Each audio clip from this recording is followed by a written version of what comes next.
All right, we're in the Algebra 1, pace 1102, and we're going to start here on page 11. And here we're going to be talking about linear equations of one variable. Basically, this is just saying that if you only have one variable that's given, then your line is going to be either a vertical line or a horizontal line like this. So in this equation here, it just gives you x. X equals 2, so y is going to equal 0 because you don't have anything for y. So you just place your point on the 2 and the 0, and it makes a vertical line. So then when you move over here, it just gives you another one. It says that y equals -3. Well, if y is -3, then that makes x 0. So you put your point on -3, and you end up with a horizontal line. So as you're going through these are very simple. If it gives you the x variable, then your y is going to be 0. If it gives you the y, then your x is going to be 0. You place your points on the line, and then you draw your line, either a horizontal line or a vertical line. Okay. So question 4 and 5 is answered in this reading that you should do. So you should be able to answer those. And then on page 13 is your checkup. So questions 1 through 10, that's all stuff that we've talked about in the previous videos. It is in your book as well, in the reading stuff that you were supposed to do. So you can go through and you can find that. All right, so then the next thing, 11 and 12, is your absolute values. Remember, absolute value of something just means that it is the same distance to the left and to the right of 0. So -7 is 7 places to the left of 0 on a number line.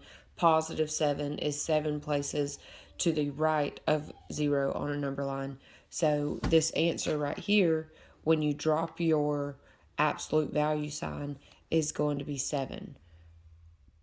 Same thing here, when you drop your absolute value sign, your answer is still a positive number. So then on number 13, it just tells you to place those points, -7, -4, 1, 3, and 6 on that line. That's all you have to do, is draw a dot in the appropriate places.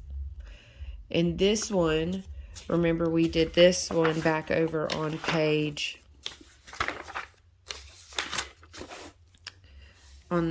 6. It's just like this. All you're doing is placing those points on your line, and then you just write in just like this in the parentheses by the appropriate point. Okay, so if you're going to do 1, you're going to go over to the right 1, and it's +5, so you're going to go up 5. So you'll place your point right there at 1 and 5, and then in parentheses you'll just write 1, 5. Okay, so you should be able to do that. 18, 19, and 20. So this is talking about the degrees of the polynomials, and this was over on page 6, where it explained how you know if it's a third degree, second degree, or first degree polynomial. So if you don't remember, you can go back and read that. One of those questions on page 13 asks that as well. And then number 21, 22, 23, those are the ones that we did in the last video. That is over here on page 10. It gives you the step-by-step instructions on page 8 and page 9. But remember, you just get to pick a value for x, and then you solve for x to get what y is, and then you place those on your line. And then once you do that, your line should be a straight line. It should be a line at an angle.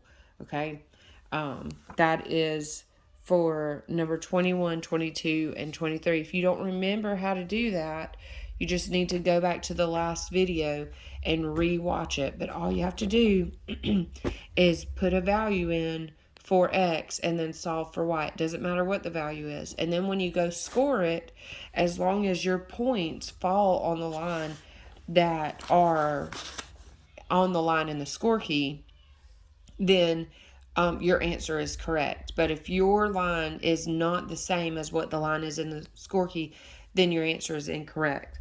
Okay? The line has to be the same. The points don't have to be the same. If you have X is 2 and Y is 4, and so when you put that on your line, you put 2 and 4, but they have that X is 2 and or 0 and 2, then you would still be correct because that would fall in the same line if that line went down like that. I hope that makes sense. But if you don't remember how to do it, then just go to the last video and rewatch that.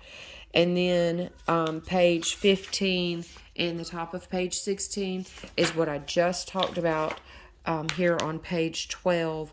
It's a vertical line or it's a horizontal line. If you have the value for X, then Y is 0. If you have the value for Y, then X is 0. And you place that point on your line and you draw the line either horizontal or diagonal.